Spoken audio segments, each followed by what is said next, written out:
Oh, no, no, no, no. On the topic of rate my rig, so let's see what y'all got. The tires, he's got tires sticking out. His fenders don't cover his tires. That looks like crap. It's just too dull. There's just too much going on there. It's too much, how would I say, too Gomez for me.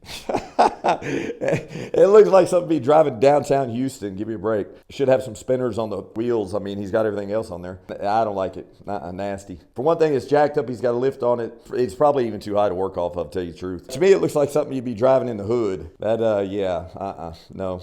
I'm going to give this a 2 out of 10. Best I can do.